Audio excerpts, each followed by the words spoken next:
Hello everyone, welcome to edition number 2 of the Slow Play Super Advanced Strat-O-Matic.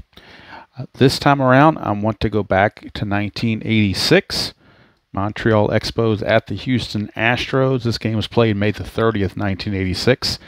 I wanted a National League game with a pitcher's hit so we can incorporate the bunting and possibly hit and runs. Those were not incorporated in the first video. So I wanted to make sure that by doing an NL game with the pitchers hitting, that the good chance of doing that would be coming up. Don't know where in the world this came from. I just noticed this. My QA team was not on the ball. This should not be Swanson. Should be Terry Poole. I used an old Chicago Cubs one from last year, and that's Dansby Swanson was hitting the second spot. I fixed everything else, just didn't fix Dansby Swanson. So Terry Poole is what really belongs there. So I just noticed that, but I'm not going to print out another page. That would be kind of ridiculous and a waste of time. So we're going to go on with what we have. Dice colors are going to be close as I can get to the Houston Astros. Remember, they had those really wild-looking uniforms back in the mid-'80s.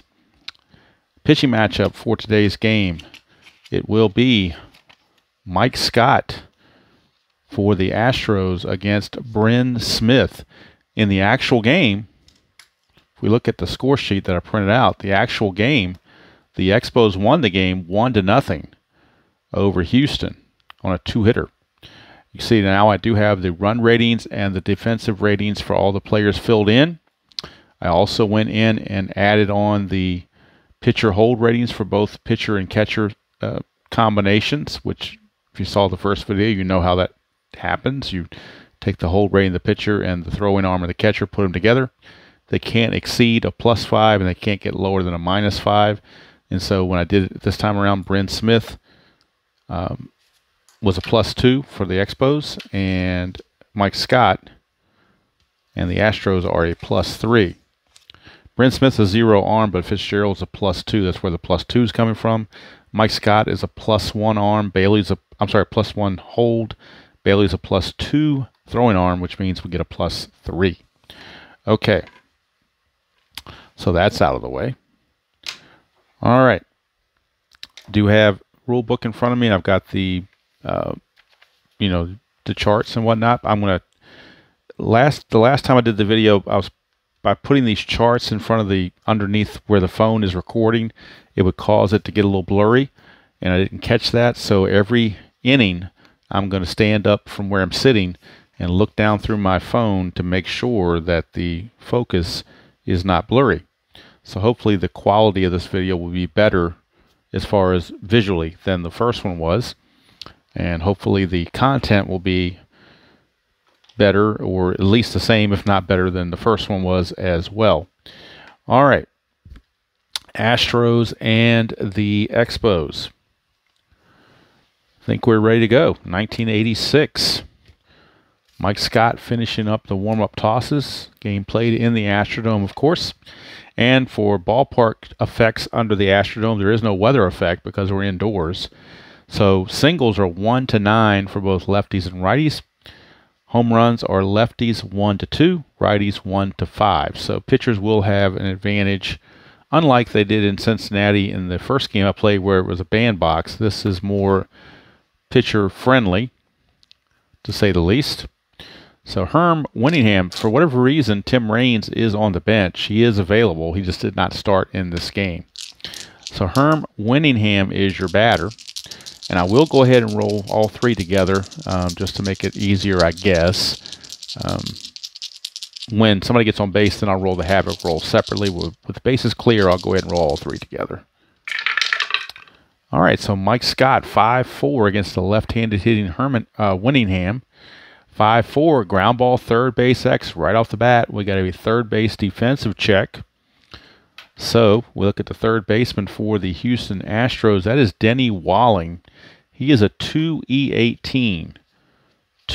So Denny Walling is a 2 range with an E18 error rating. So we go to our defensive charts.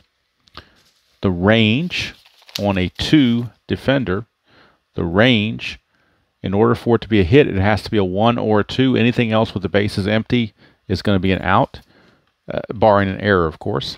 So we roll for the range to make sure we don't get a 1 or a 2. And we get a 7, so that means it is actually a G2. But nobody's on base, so the G2 is pretty relevant. Now his error rating is an E18. So we go to third base, E18, and find that particular section in the charts. So E18 is a 3, 11, 15, 16, or 17. Those are the numbers he has to avoid. 3, 11, and then 15 through 17. That is a total of 14, so it's a good play for Denny Walling. He will retire Winningham for out number 1, and that's how this game gets started. Herm Winningham, center fielder, is retired. Brings up the left fielder, Mitch Webster. We get a 3-10 against a right-handed pitching Scott. 3-10, 1-13 is a single, 14-20 is a line out. That's an 18, is a line out to second. And that will be snagged over there by second baseman Phil Garner for out number 2. And that'll bring up the Hawk, Andre Dawson. Again, this is 1986. 110 for Dawson, and that's trouble for Mike Scott. 1-2 is a double. Anything else will be a single. That's a 16. So Andre Dawson with a 2-out single. He is aboard now. The question is, do they want to try to send him? Now, this is a situation that did not come up the first time that I failed to go over, but it applies to Andre Dawson, and it will apply to a lot of base runners, actually. When I was talking about getting the jump, these numbers, I said you had to roll these numbers to get the jump. However, to the right of the slash is another number on some players. Some players it's just a dash, which means it's irrelevant. Some players actually have a number here. If we try to get the jump and roll an 11 on Andre Dawson, that means he is automatically picked off. That is a pickoff number there. But to get the jump, it's a 2 through 8 or a 12. And again, we're going to roll the D20 with and look and see if there's a 1 or a 2 to check for balk or pickoff. But if we get an 11, it's an automatic pickoff. You don't even have to worry about it. That number to the right means it's an automatic pickoff. So we're going to roll the 2d6s plus the d20. See if we get a number within that jump range. We get a 4, which is in the range. There is no 1 or 2, so that means Dawson will get the jump. So Dawson gets the jump, which means we start with the first number, which is a 15. Then he's being held on first base, which is going to drop him to a 13. Then we go to the pitcher-catcher interaction. We've already determined it's a +3. So that's going to bring that back up to a 16. So 1 to 16, and he will steal second base. And he does. So Andre Dawson will get the base hit and then steal second base.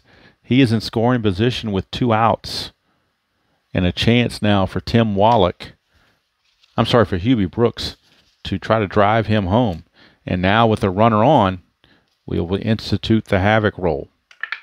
Looking for a 1 or a 2. We don't find it, so we drive on. Now the runner is being held. So with a right-handed batter, that means the second baseman, in this case Phil Garner, is responsible for holding the runner. Scott, 5-7. 5-7 is a strikeout, and that's going to end the inning. So Mike Scott gets out of it. Nothing doing for the Expos. They do get a single and a stolen base from the Hawk, but nothing else comes to fruition. And we go to the bottom of the first. It is Montreal 0. And the Astros will be coming to bat. And they will be facing Bryn Smith, a right-hander. And leading off will be Kevin Smallmouth or Largemouth Bass, however you want to call him. Switch hitting center fielder this game. Interestingly enough for the Astros, they are horrible defensively in this game. You have Kevin Bass in center, who's a 4. Jose Cruz in left is a 4. Glenn Davis at first is a 4. Phil Garner at second is a 4. And Mark Bailey in catching is a 4. So they have 1, 2, 3, 4. They have 5 guys out there that have a 4 defensive rating. And that's not good, but that's the lineup they put out there. So here's Bryn Smith to Kevin Bass. 2-9 for Bass, and that's a fly ball to right field, and that's going to be 1 away. So Kevin Bass flies out to Andre Dawson for out number 1. Brings up Terry Poole, right fielder. Smith, 5-6 against a left-hander, and that is a strikeout. So struck him out number 2. And that's going to send up Jose Cruz. 1-2 for Cruz is a ground ball to first base C.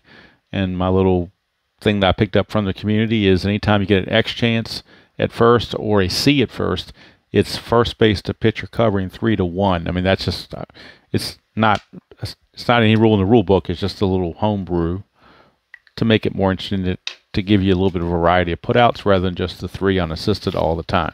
So that's going to do it for the Astros. They go away empty-handed.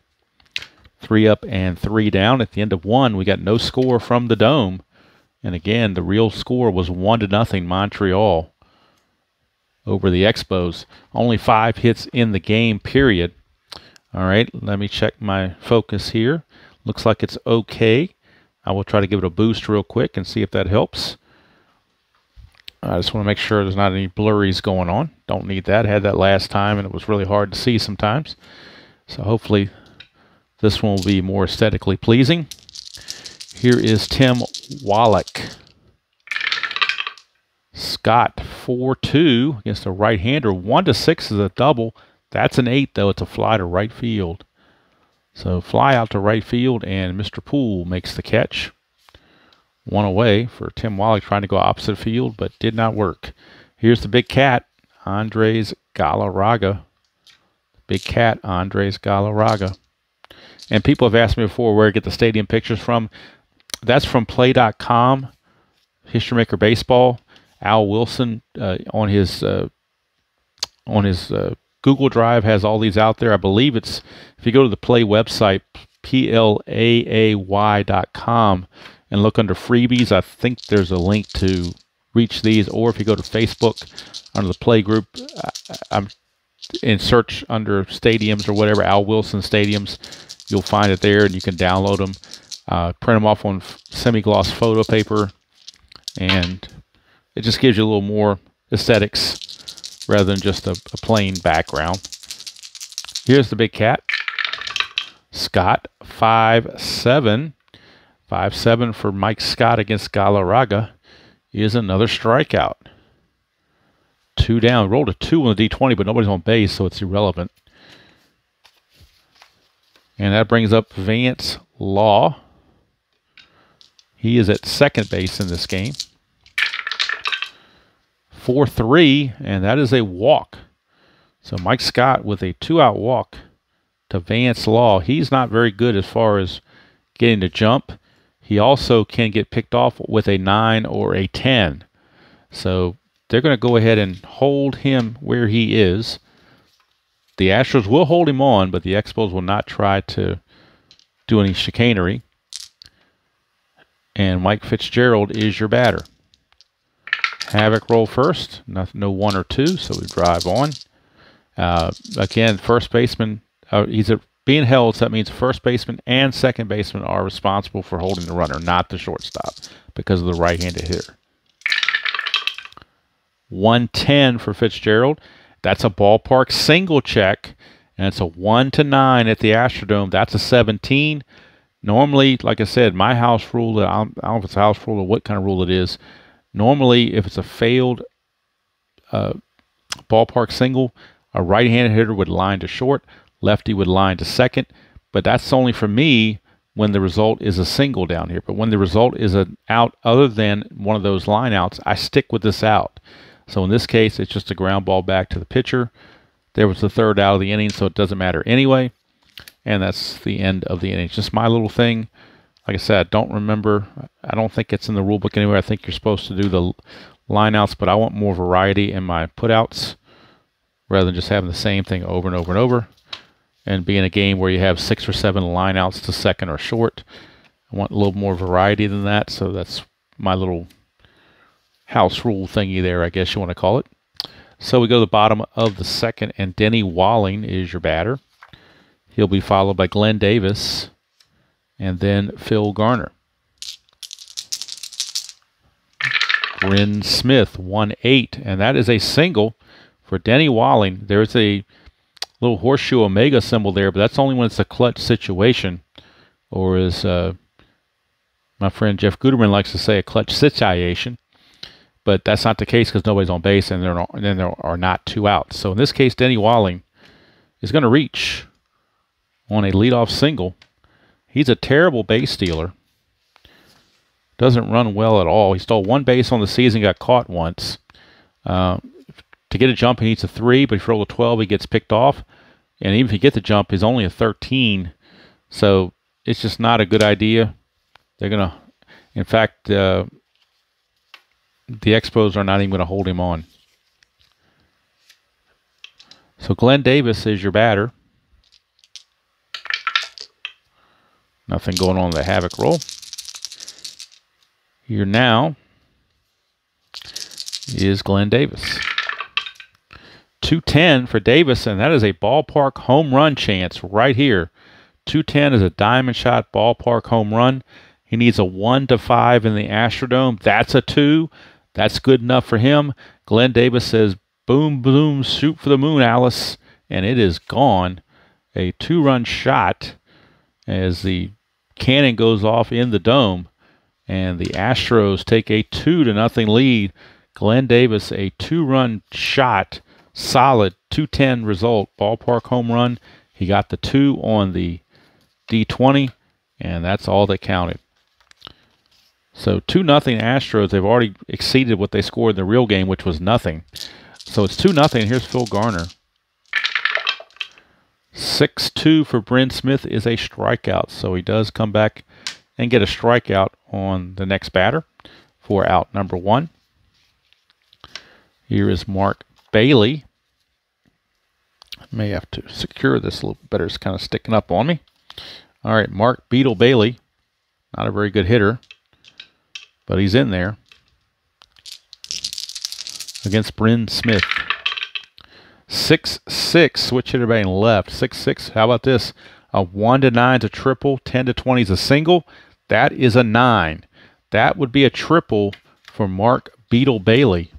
He had no triples on the season. I know on the computer they adjust this down to a double, but I'm playing cards and dice. I just let it go as is. So Mark Bailey, with that ball bouncing around the AstroTurf, is going to get himself a triple. Mark Beetle Bailey, a triple. And that'll bring up Dickie Thon. The infield will come in with 1 out and a runner at third. They don't want to give up any more runs if they can avoid it. And the pitcher spot is next, so if they can get Dickie Thon out, keep that runner at third, they feel like they're in good shape to get out of the inning. Havoc roll, nothing happening. So here's Dickie Thon to Bryn Smith. Infield is in. 1-9, and that is a strikeout. So a huge strikeout there for Bryn Smith. Takes care of Dickie Thon for out number 2. Now, Mike Scott is using pitcher hitting card number 1. Again, havoc roll. There's a 1, chance for a wild pitch. His wild pitch rating is a 4. So if we roll a 1-4, he will uncork a wild pitch and Mark Bailey will score. He does not. It's blocked by Fitzgerald. So we drive on. Smith to Scott. 2-8 is a strikeout. So that's going to end the inning, but 2 runs come across for the Astros on the Glenn Davis 2-run homer. And at the end of 2, it is Houston 2, Montreal nothing. And I'm going to pause the video real quickly and see if I can fix this thing and get it all straight for the top of the 3rd. Okay, we are back. I got this thing matted down now, so hopefully that's not going to be sticking up like somebody's hair with their finger in a socket. So we're ready to go for the top of the 3rd. Bryn Smith The pitcher will lead off. He's actually used his pitcher hitting card number 6. So no easy out by any means. Pitcher hitting card number 6. But and we got a 1-7, and that's a ground ball to short for out number 1. So he grounds it to the shortstop, Dickie Thon, for out number 1. 1 away, top of the order. We go for Herm Winningham. And with nobody on base, I'll go ahead and put him up a little higher. Scott to Winningham. 5-11, and that's a ballpark single. Now, since this is a single, if it fails, I will do the line out to second thing because it's showing a single here. That's a 1, though. It's going to drop in for a base hit. Don't have to worry about it. Herm Winningham, a base hit. So Herm Winningham, a solid single off the ballpark card. And he's aboard with 1 out. They're down 2-0, so they have to be careful on the base paths. He can get a jump on it. Basically, he gets a jump automatically pretty much. 2 through 12. It's kind of hard not to get a jump at that point. Let's see how many stolen bases he had. 12, got caught 7. So kind of interesting there. How that doesn't even look right hardly, but it's the way it is. 2 through 12 to get the jump. Cannot be picked off. 15-13. They are holding him on. I'm going to go ahead and see if we can't get the jump because if they can get in scoring position, takes the double play out of the way, and he gets a runner in scoring position. Mike Scott and the catcher Bailey have a +3 combo. So the -2 and the +3 is a +1. So to get the jump, he'd have a 16. But we got to see if he gets picked off or if there's a balk, and it's neither one. So it's a 1-16 for Herm Winningham to steal it. And he does. So Herm Winningham, stolen base, gets himself into scoring position with 1 out. He will be held at second base. Next batter is Mitch Webster, switcher to batting left, which means the shortstop, Dickie Thon, is responsible for the runner. Now, 1 on the havoc means possible wild pitch on Mike Scott. A 1 or a 2 would be a wild pitch. It's not. It is blocked by Bailey, so we drive on. 5-4, switch hitter batting left. 5-4 is a ground ball third base X, and third baseman again is Denny Walling. We already had a chance for him earlier and found out he was a 2E18. So we know he's a 2E18. Again, a 1 or a 2 is needed for a base hit. Anything else, he'll get to it. So 15, he does get to it, and actually by getting to it, on a 15 and a 2 is a G1. So it's a G1. But again, he's got to avoid those numbers for the errors. 6 he definitely did, I believe. 21 and an E21 and a 6. Oh, I take it back. I spoke too soon. I did speak too soon. E21s are 6 right here. I'm staring right at it. I was concentrating on these higher numbers. But 6 is sitting right here on the E21. That's a 6. And that's a 6. So it will be a 1 base error. He boots it. Runners will go to the corners. And that is not a good play there for Denny Walling. E5. And that'll put runners at the corners with only 1 out. Mitch Webster, excellent base runner. 2 through 6 or a 12, he gets the jump. So why not try it again? Run on this tandem of Mike Scott and company. 7, he does not get the jump. So he did not get the jump. He will have to stand pat. They could try to steal him with the secondary number 14, but then being held would drop him to a 10 because you'd make it a -4 on the secondary. And then the +3 would be a 13. It'd be a 1-13, but you're down 2 runs. Why run yourself out of an inning? Besides, you do have the Hawk coming up, Andre Dawson. Don't want to take the bat out of his hands. But he is being held at first, which means he's being held by second baseman and first baseman. All right. Havoc roll, which we just had already. So,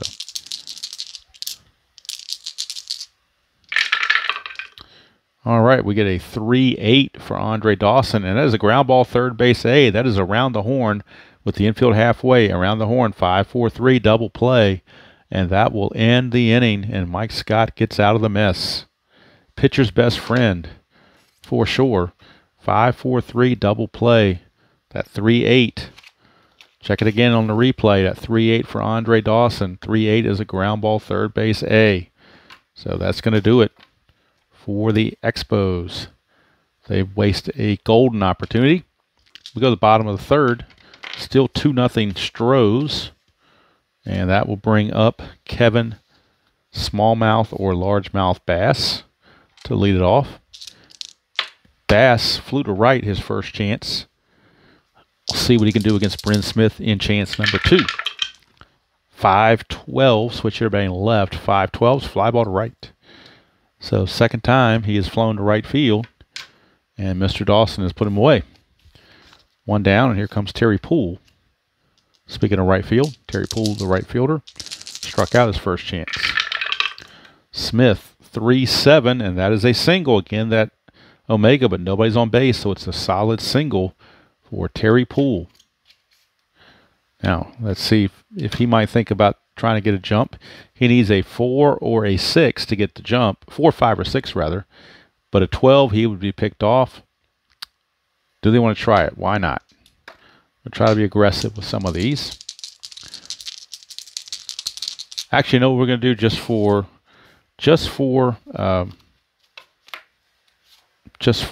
demonstration purposes? We're going to do a hit and run. Let's do a super advanced hit and run. I think that would be something that would be interesting to do. So I'll pull that up on the chart and show that on the super advanced chart. Hit and run play. All right. If the single white die is a 1, 2, or 3, then refer to the super advanced hit and run chart, which is this chart right here. If the single die is a 4, 5, or 6, read the result directly off the pitcher card in the usual manner. However, if a strikeout, walk, single, or double result occurs while reading the pitcher card, disregard that reading and refer to the super advanced pitching results hit and run adjustments, which is this table right here. So what we're going to do, roll the bat as normal. Well, first we'll check for pickoff. Nothing going on. All right, so now if the white die is a 1, 2, or 3, then we go to the hit and run chart. It's a 5, so that means we go to the regular pitcher card result. But if we get a result that's a strikeout, walk, single, or double, we go to this other chart. 5-3. 5-3 is a fly ball left field X, so it's not going to be part of that unless we get a double. So, and I don't think that even counts on that. I think that's the X chance overrides that as far as I know. So it's a fly ball left field X, and that is Mitch Webster. We look at Mitch Webster's defense. In left field, he is a 2 with an E9. So 2 and an E9. So outfielder, look at the outfield on the range. A 2 means anything other than a 1, 2, or 3, he will make the catch. 14, that means it's going to be an F2. So now we'll see if he makes an error. His error is an E9, and for a left fielder, E9 for a left fielder, the error chances are 16 for a 1 base error, 11 for a 2 base error, 3 and 18 are a 3 base error. So let's see how that plays out. Trying to avoid those numbers. We get a 13. Did we see a 13 on that? I thought we did, but maybe I was wrong. Let's see. E9, did we have a 13 on an E9? No, we did not. There is no 13 on the E9, so he will make the play. So it's just a fly to left for out number 2. Nice play out there by Mitch Webster.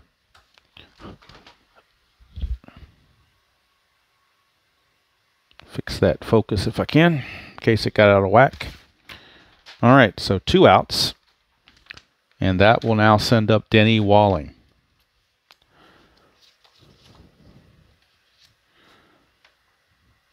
Two up and 2 down for Denny Walling.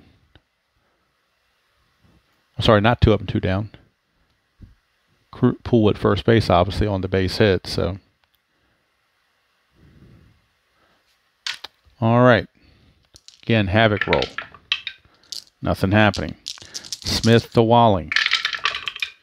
4-11 left-handed is a ground ball second base B, and that's going to end the inning.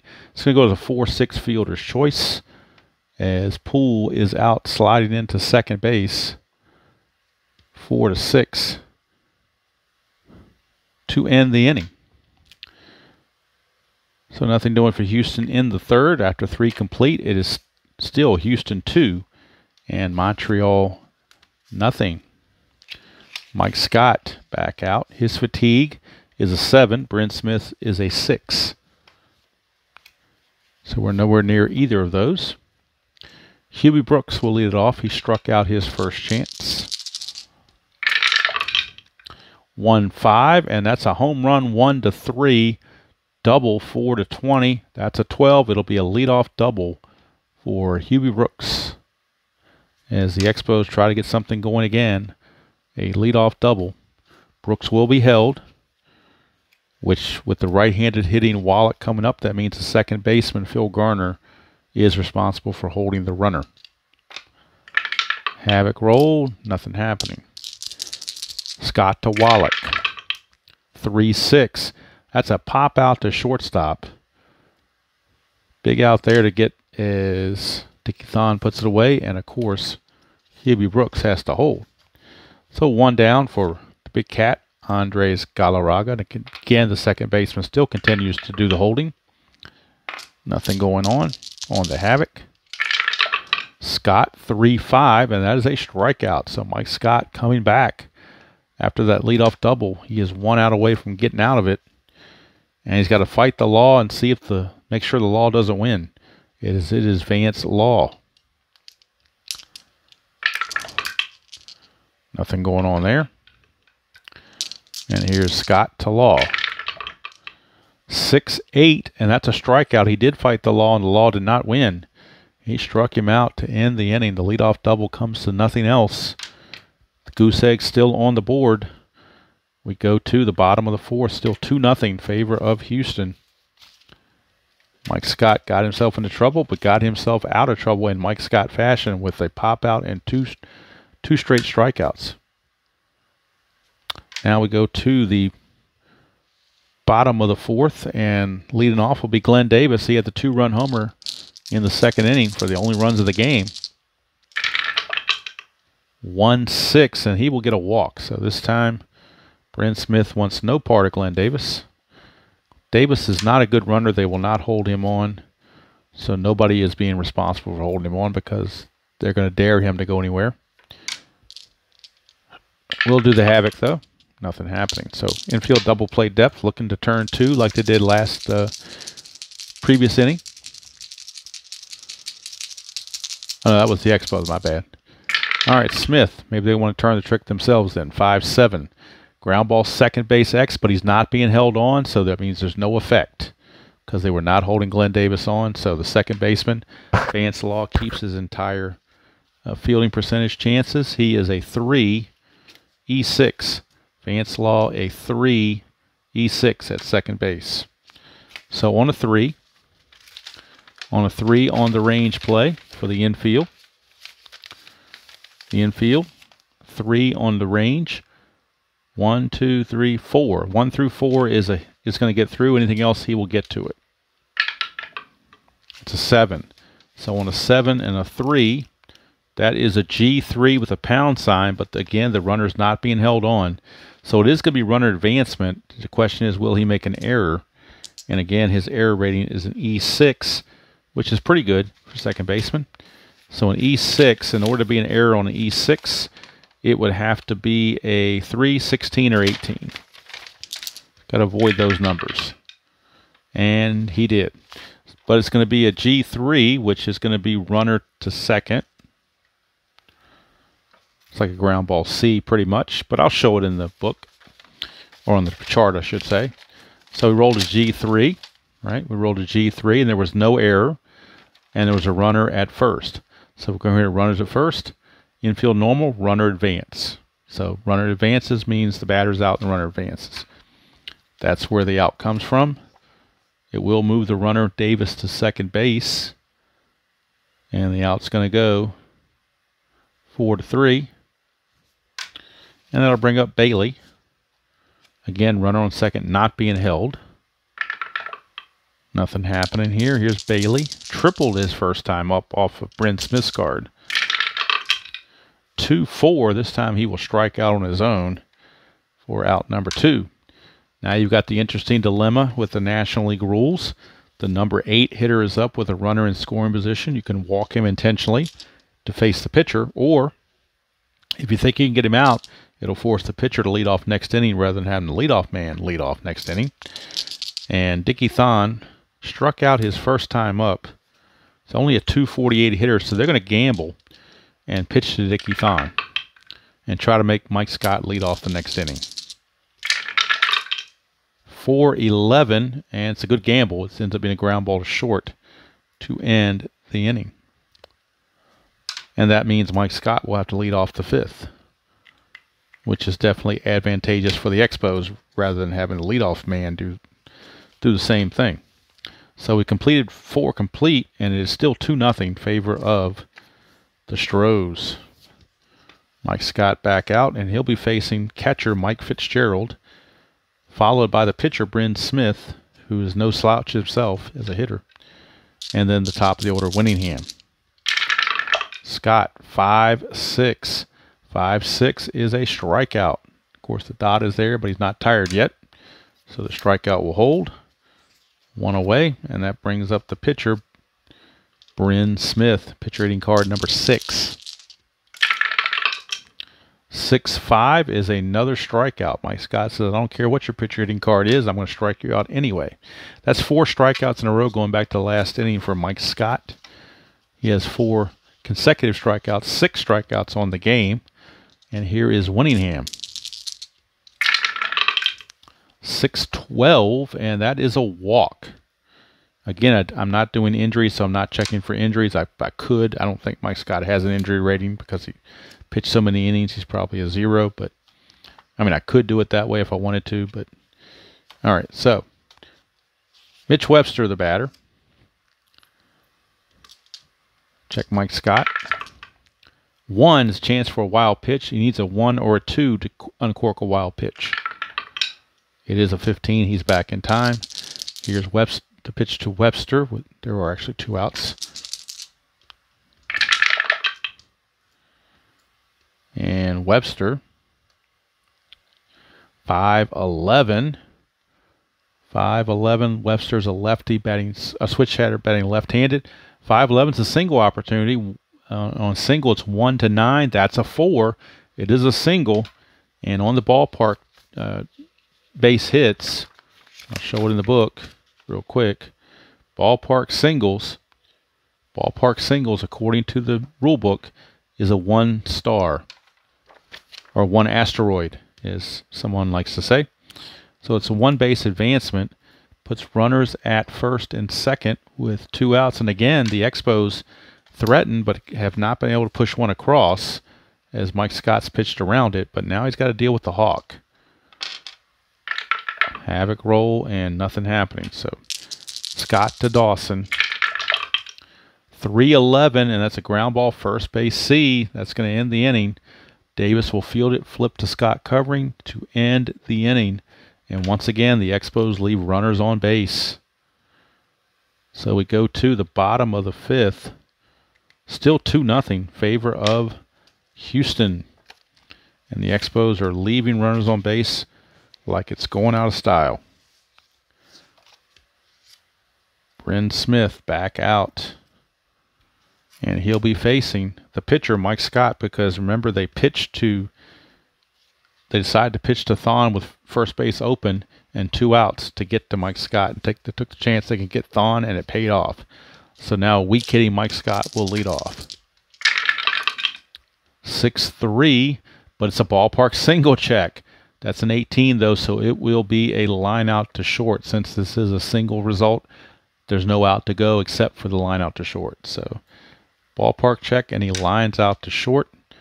1 away, and that will flip the order over to Kevin Bass. Kevin Bass. Bass has flown to right twice. 4-6. Not this time. 4-6, that's a 1-9 double. 10-20 is a single. That's a 5. That means it's a double for Kevin Bass. So Bass rips a double. 1-out double for Kevin Bass. And the Astros look to add to their lead. Bass will have to be held on. He's a good runner.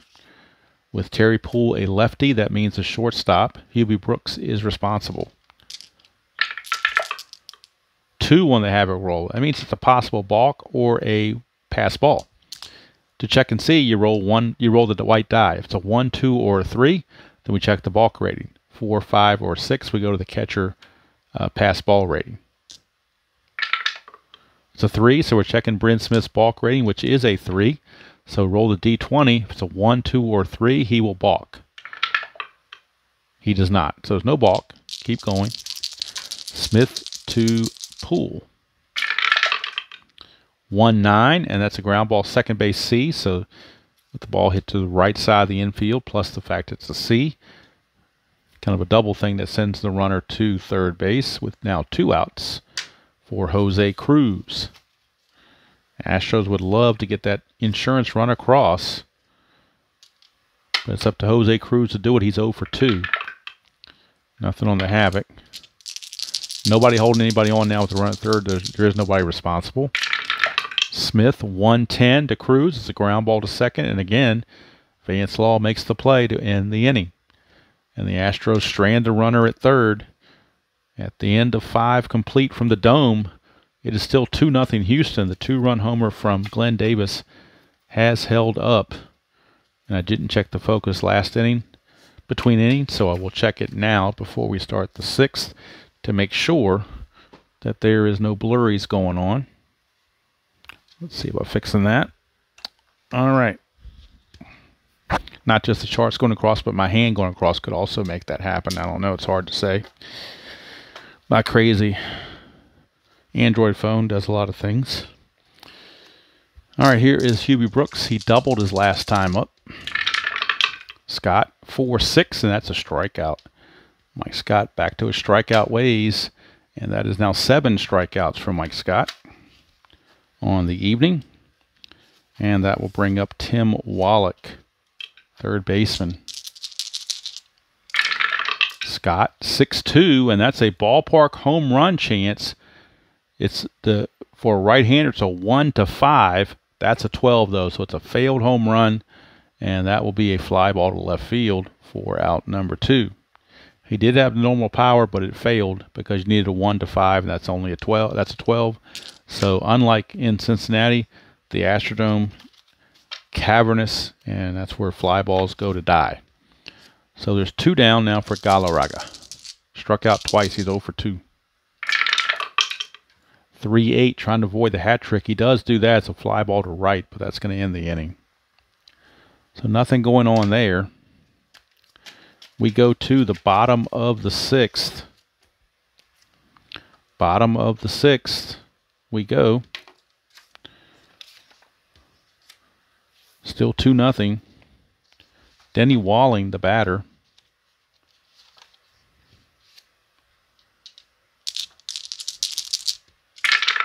Smith, 1-9 to Walling, and all these hits in column 1, and he found a foul out to the catcher. So he fouls it out to Mike Fitzgerald for out number 1. That'll bring up Glenn Davis. He is homered and walked. Smith has to be careful. 1-11, and he hit him this time. So how about that? Davis not exactly thrilled about being plunked like that, but don't know if Bryn Smith is getting payback for the home run ball or not. Davis will not be held on. He's not a very good runner, so nobody responsible for holding him on. 2, which means it's a possible balk or pass ball. Again, roll the white die. It's a 2, so we're again checking the balk rating of Bryn Smith, which is a 3. And that's a 13, so there's no balk. So we drive on. Smith to Garner, 2-7. That's a fly ball center field, and that is out number 2. 2 down, and it's going to end up bringing up Mark Bailey. He of the rare triple, his first time up. He also struck out. Nothing happening on the Havoc. Smith, 210, and he struck him out. So Bailey out on strikes again to end the inning. This was a fatigue inning for Brent Smith. He did hit a batter, but that's all he had against him, so he's still good to go. Although he is going to bat third this inning, so that might be it for Brent Smith. Depending on the situation, they might want to go for the offense. So we go to the top of the 7th. That, like I said, could be all for Brent Smith. He is scheduled to bat third this inning behind Law and Fitzgerald. But if there's 2 outs and the base is clear, then he'll probably stay in the game to hit. Remember, he is a number 6 hitting pitcher on the pitcher hitting cards, so not exactly a slouch. Here's Vance Law, and again, let me remind myself to keep checking focus. Looks like it's okay from what I can tell. Law walked and struck out, has not put bat on ball yet. This is Mike Scott's fatigue inning beginning. 4-11, right-handed. Ground ball first base X. That's Glenn Davis, rather. Glenn Davis, check his defensive prowess or lack thereof. He's a 4-E12. Remember I said there were a bunch of guys with a 4. Glenn Davis is one of them. A 4-E12 for a first baseman. Range play for a first baseman. A 4. Anything 1 to 6 on the D20 will get through for a base hit. It does, it's a 4, so it's an SI2, but nobody's on base, so it doesn't really matter. And the error chance is E12. So E12, on an E12 for a first baseman, you need a 6, 9, 15, 3, or 18. Got to avoid those numbers. And that is a 14. 14, and he did not avoid it. It's right there. Check it again. Make sure I got his numbers right. Glenn Davis. I'm sorry, he's a 12. I was looking at 9. My bad. He's an E12. Go back and look at E12. E12, that's a 14, so there is no error on the 14, but it's going to get by him for a base hit. So Vance Law does get the leadoff single to start off the top of the 7th. That's the first ding against Mike Scott. Fitzgerald is your batter. If they were down by 1 run, I might bunt here, but down by 2, bunting really doesn't make a whole lot of sense.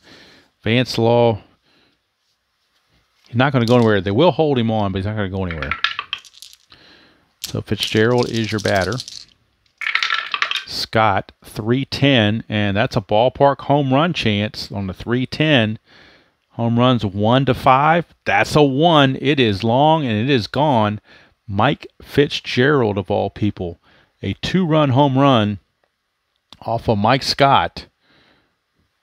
And the ballpark this time worked for the Expos. And we have a tie game, and now Mike Scott is in trouble. He's already got 2 things against his point of weakness. Now with the score tied, Brent Smith will stay in the game to hit.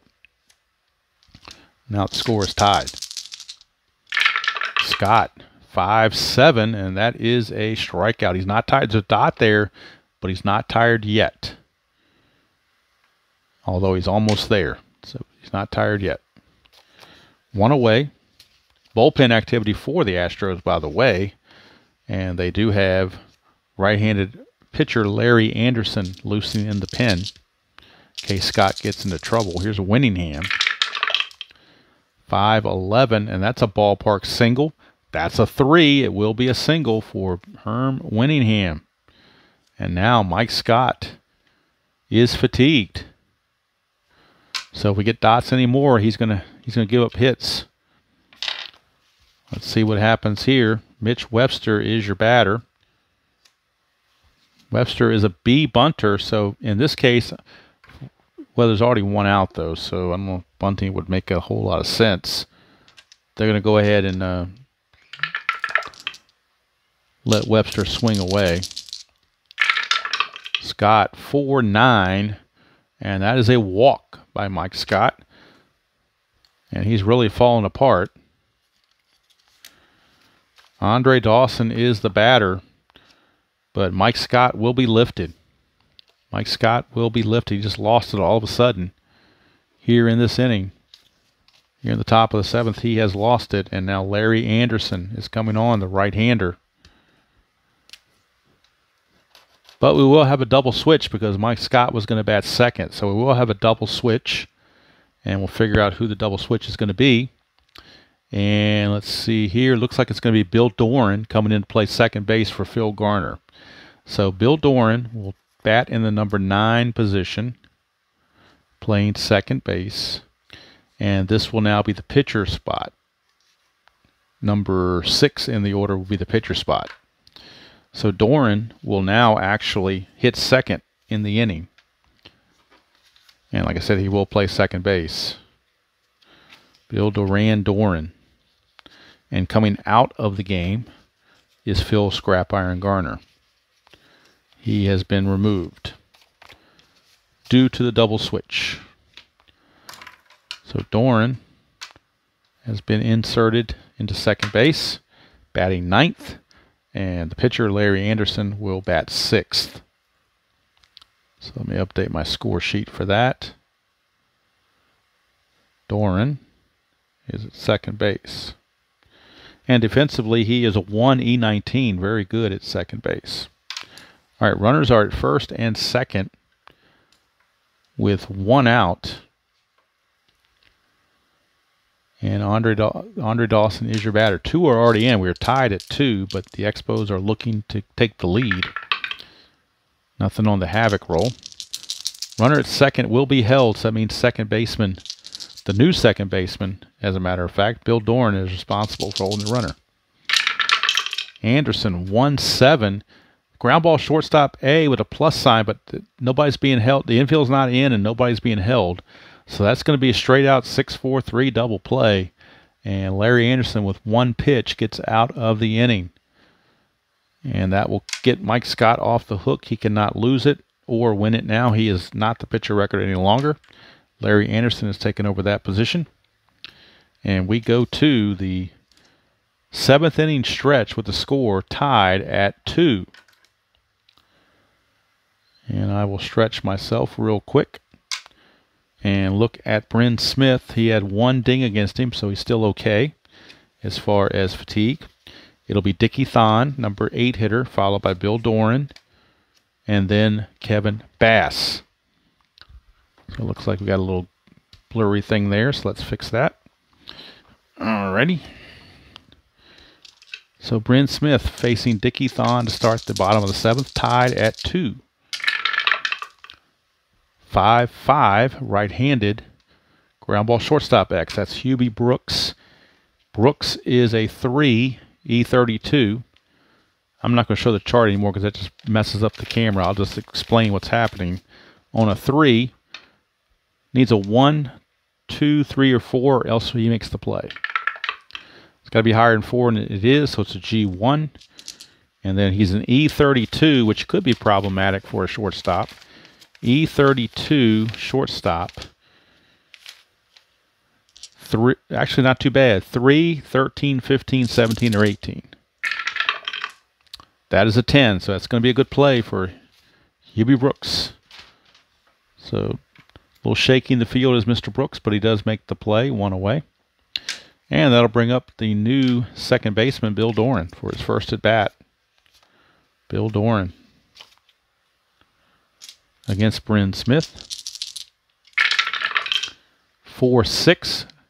Switch hitter batting left. That's a 1-9 double, but that's an 11, so it's a single for Bill Doran. He gets a 1-out single, and he is going to be looking to get the jump. He's an excellent base runner. He stole 42 bases, caught 19 times. So he will definitely be looking to get the jump against Bryn Smith. So to get the jump, he needs a 2 through 6 or an 11, either one. Any of those numbers. That's a 6, so he does get the jump. There's no 1 there, so there's no pickoff to worry about. So since he gets the jump, it's a 17. Being held -2 makes him a 15. Then you put in the factor for the Expos, it's a +2. So he gets those 2 back, and it's a 1-17. 1-17, he'll steal second base, which he does. So Bill Doran immediately makes his impact a single and now stolen base gets him into scoring position with 1 out. And Kevin Bass is your batter. And of course, he will be held on. Bass switch hitter batting left, which means the shortstop, Hubie Brooks, is responsible for holding the runner. Nothing on the Havoc. Smith to Bass. 5-8. Switch hitter batting left. 5-8 is a fly ball center field B. Would have been a sacrifice fly had he been on third, but on second he's just got to stand pat, and that's out number 2. So 2 down, and it's up to Terry Poole if the Astros are going to reclaim the lead. Smith trying to hold on. Nothing doing on the Havoc. Poole to Smith, or Smith to Poole rather. 3-9, and that's a ground ball to first. That's going to end the inning, as the Big Cat will just take it to the bag himself and retire the side, leaving Doran at second base. Actually, Doran went to third on the play, but it's irrelevant because there's 3 outs. So 7 innings are in the books, and we are still tied at 2 apiece here in the Dome. So Larry Anderson back out. He's got long relief. He's got a 3 there, so he can definitely pitch several innings if he has to. And he'll be facing Hubie Brooks. Now, Bryn Smith is on the verge of being fatigued, so we got to keep an eye on that.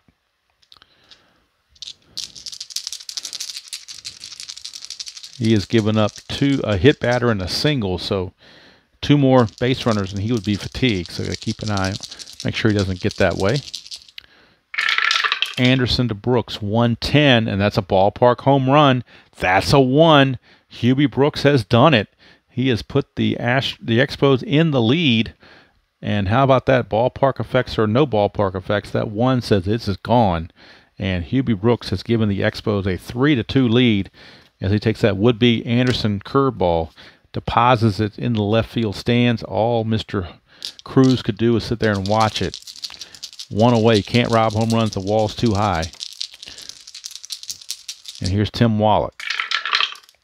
2-9, and that's a 1-19 home run. Back-to-back jacks. You got it. Back-to-back jacks. And Larry Anderson may not be around too much longer. Bullpen activity for the Expos all going on right now. Charlie Kerfeld loosening as fast as he can.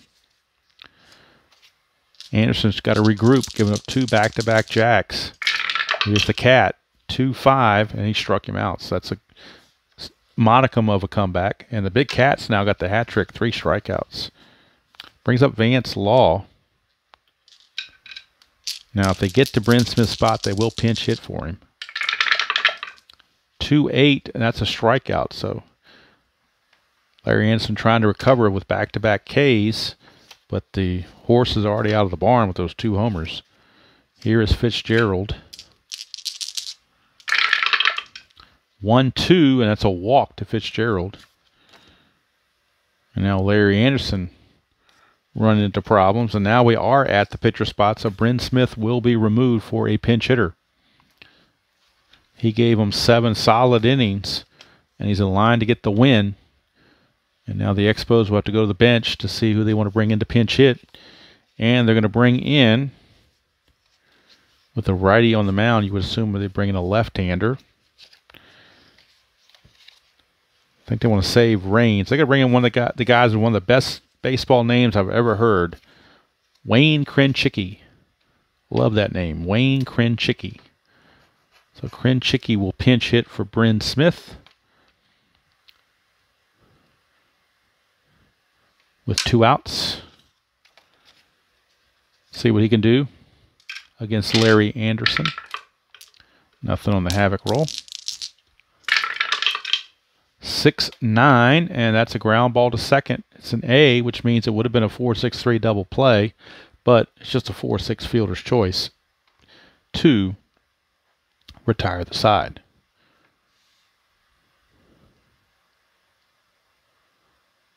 But 2 runs come in on the 2 solo jacks, one by Brooks and one by Wallach. And the Expos lead it 4-2 as we go to the bottom of the 8th. And we will get a new pitcher, obviously, because the pitcher was pinch hit for. That's all for Larry Anderson as well. His day is done. So we go to the Expo bullpen. Coming up for the Astros, Cruz, Walling, and Davis, 2 out of 3 are left-handed. So makes you wonder if they might go to Dan Schatzeder.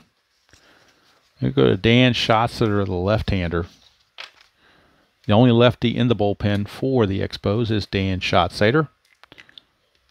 So he will be on to face Cruz, Walling, and Davis, although they might pinch hit for Walling, as he doesn't hit lefties all that well. Cruz is okay with lefties, so they'll leave him in there to face Schatzeder. 6-7, and that's a ground ball, second base X. That is Vance Law. He's a 3 E6. So a 3 range-wise on the infield. Again, a 3. Anything above a 4, he'll make the play. He does. And his error rating is an E6, which means he has to avoid the numbers 3, 16, and 18, which he does. So it's a good play. Good play there for Vance Law, and there's one away. 4-3 ground out. And now let's look at the bench for the Astros rather, as they're going to go for a pinch hitter for Denny Walling, and that pinch hitter will be Jim Pankovitz. And Pankovitz, let's see here. Pankovitz will pinch hit for Walling. And then coming in to play third will be Craig Reynolds, because Pankovitz is not rated for third base. But Craig Reynolds will take over at third base. So Pankovitz is going to be your pinch hitter, and Reynolds will stay in the game as the third baseman. So we come over here, and Reynolds will actually be at third base. But it's Pankovitz who gets the call to pinch hit to start out against Schatzeder.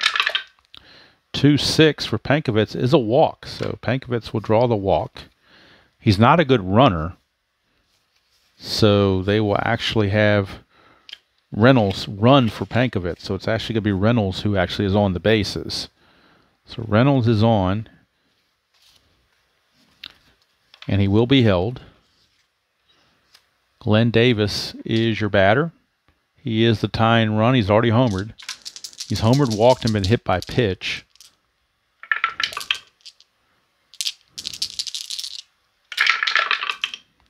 One, 3, and he's hit by the pitch again. Boy, Glenn Davis has got to be pretty perturbed. And manager Hal Lanier is not happy about it. Neither is Glenn Davis. They're chawing at Schatzeder, and the umpires are having to get involved. And now the pitcher spot is up after the double switch. We are at the pitcher spot. So we need another pinch hitter for the Astros. And it will be Billy Hatcher. So Billy Hatcher will pinch hit in a big spot.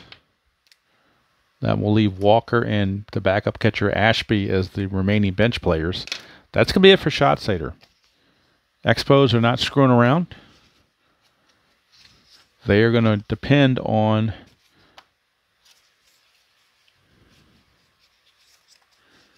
a right-hander.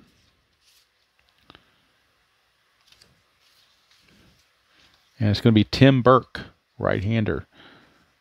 They could, Jeff Reardon is ready to go, but they don't want to have Jeff Reardon get. Reardon's one of those guys that likes to start with a clean inning. So he's one of those prima donna closers that has to have a clean inning. Don't bring him in with people on base. So Tim Burke's got to do the dirty work, get through the inning. Then we turn it over to Reardon for the cheap save. That's the way it worked back then, and to some extent still does. But Tim Burke, quality pitcher. So he is on to face Billy Hatcher. Runners at first and second, 1 out. Nothing going on there. Burke to Hatcher. 2-8 to Hatcher. Ground ball, shortstop B. That's a fielder's choice. So the runner is out at second, and that leaves runners at the corners. Glenn Davis is out 6-4 on the fielder's choice for out number 2. Going to third is Reynolds.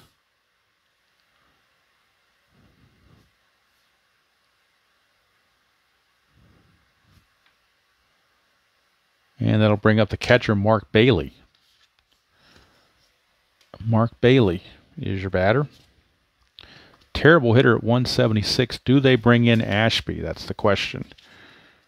Would they want to bring in Ashby? Because you're getting down and using up almost all your batters now if you keep going. So got to be careful about that. How do they want to handle that? Let's see here. Let's take a look and see what they want to do.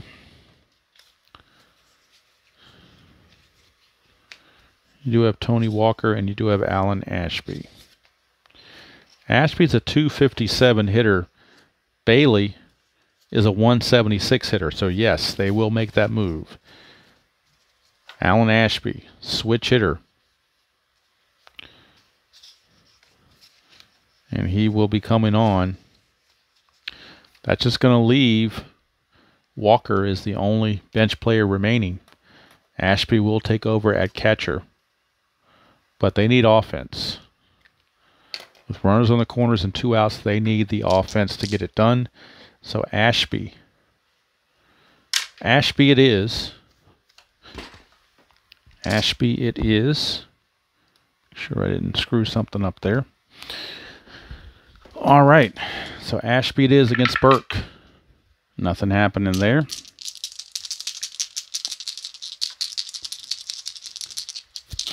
And Hatcher, of course, is being held at first base. But he's not going to try to steal. Don't want to throw yourself out of an inning. 3-9 for Ashby. Struck him out. 3-9 was a strikeout. Did I make the right move? Was Bailey a better option to leave in there? On a 3-9, he would have grounded to the pitcher to end the inning anyway. So it didn't matter in this case, as Ashby strikes out to end the inning. We go to the 9th. Scores 4-2. Favor of the Expos. Remember, they won this game in real life 1-0. And now coming on for the Astros, we will need a new pitcher. Here in the top of the 9th. Coming up for the Expos will be Winningham, Webster, and Dawson. So the Astros will go to left-handed reliever Frank DePino. DePino is on. They're lefty. And Jeff Reardon is loosening in the bullpen, ready to come in the bottom of the 9th for the Expos. But right now it is DePino, and he'll be facing Winningham, Webster, and Dawson, top of the order.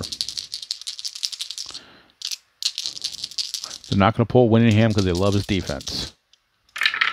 DePino, 2-9, and that is a strikeout. But when you're ahead by 2, you play for defense. So Winningham is out of there. That'll bring up Webster. DePino to switch hitting Webster. 4-10 against a right-handed switcher batting right is a catcher X. Catcher in this case is Alan Ashby. He is the new catcher that came on for Bailey. And he's a 3-E4. So a 3-E4 for the catcher. 3 and an 8. So we go to our catcher chart. Range chart for catchers. Range chart for catchers. A 3 and an 8 is a G3. I'm sorry, it's pitcher. I'm sorry. 3 and an 8 is a P/P. P/P. And we're looking for the error chance on Ashby, and that is an E4. So roll to make sure there's no error on E4. And for a catcher, E4 has to have 16, 17, or 18, which they don't have. So it's P/P with no error. Let's come over to the chart. P/P with no error. With runners on base, a pitch gets past the catcher for a pass ball, blah, blah, blah. If a pass ball does not occur, the batter pops out to the catcher. Well, nobody's on base, so there's no pass ball possibility. It's simply a pop out for out number 2. So Webster is out of there. And that'll bring up the Hawk, Andre Dawson. DePino, 1-6 to Dawson. 1-2 is a triple. 3-20 is a double. That's a 2. So Andre Dawson with a 2-out triple. And all of a sudden the Expos looking for an insurance run. And Hubie Brooks, the right-hander, is coming up. And they're going to pull DePino. they're going to go to the right-hander out of the bullpen. And that's going to be Charlie Kerfeld. Kerfeld, the right-hander, is coming on to try to get this last out and get out of the inning. So Kerfeld is on to face Hubie Brooks. Brooks homered his last time up. Nothing on the havoc roll. So Dawson leads off third, and here's the pitch to Brooks. 110, and that is a ballpark home run chance for Brooks.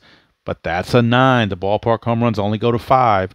That's a 9. It's a fly to left field, and that's going to end the inning. So Kerfeld got away with one. The Astrodome helped him and kept that ball in the ballpark, or else it would have been another dinger for Hubie Brooks. As it is, the triple goes for naught.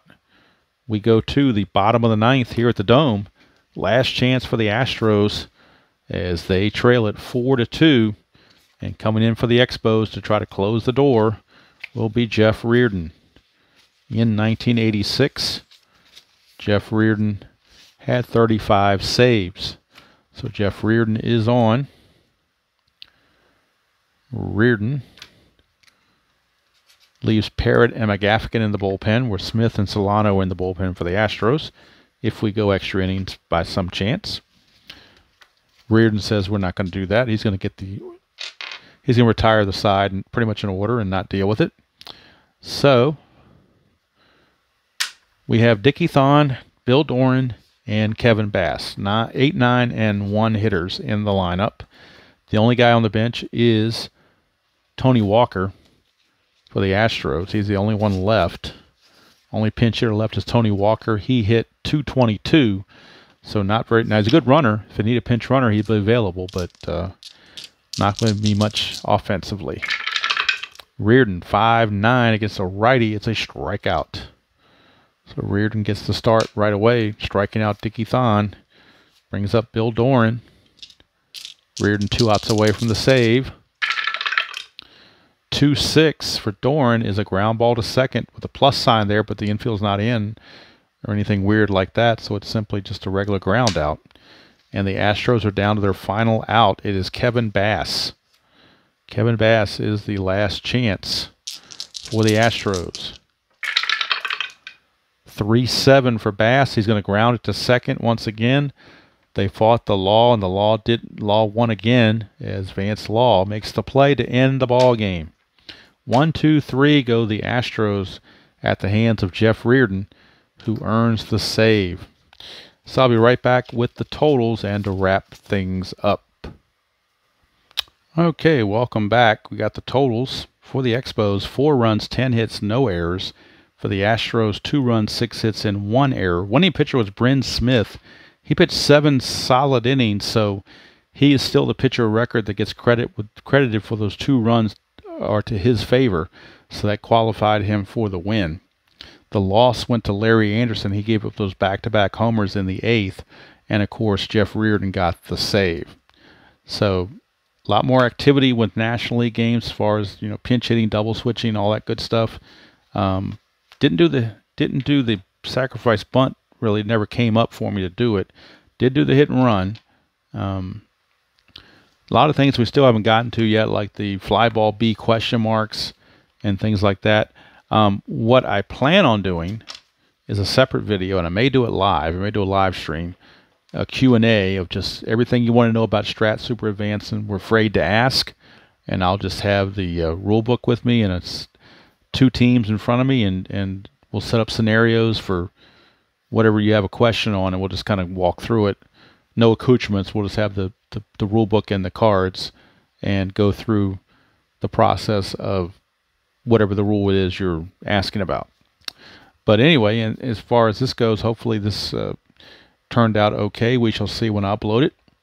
I'm recording this Thursday night, which happens to be opening night here in Major League Baseball, March the 28th. And I'll post this on Saturday, March the 30th. Probably it's a premiere on Saturday morning, maybe. Not sure the exact time. The exact time I'm going to do it on, but probably pretty early. 8, 9 o'clock like I did last time, something in that neighborhood. I might bump it up to 8 o'clock. We'll have to wait and see. These are Eastern times, by the way. Because I got a lot of stuff to do Saturday during the day. A lot of things around the house to do, honeydew stuff, stuff we want to get done. It's going to be beautiful weather here on Saturday after all the rain we just had. It's going to be in the low 70s and sunny. I got yard work I got to do to get cleaned up and get ready to mow the lawn. Got stuff in the house I need to get done. Take care of the animals, all kinds of stuff we need to get done. So I'm sure Saturday after breakfast and coffee will be very, very busy. But if I put this up at a premiere, then you guys can watch it, and I don't necessarily even have to be there, although I would like to do it where I can at least see what people are commenting and maybe make comments myself as well. So that's going to do it from here from the Astrodome. Final score, Expos 4, Astros 2, Bryn Smith the winner, Larry Anderson the loser, and Jeff Reardon notches the save.